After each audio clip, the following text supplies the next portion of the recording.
வாய்க்குள்ள போய் போட்டுற போறோம்.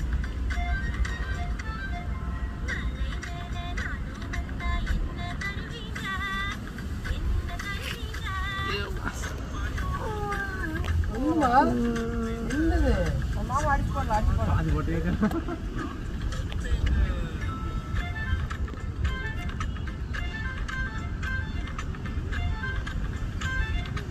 இது போறாங்க வியாபாரம் போட்டு வந்து என்னடா கடை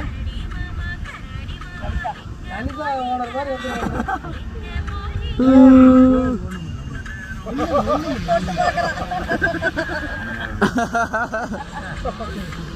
இது முடம்பில் ஏதோ சுரக்கிறது மாதிரி தொட்டு பார்க்கறான். இல்ல ஃபர்ஸ்ட் கை வைக்கும்போது முடி மேல கை வச்சனால தெரியல, இப்போ வெறும் மண்டையில கை வச்சோன்னா அது ஒரு மாதிரி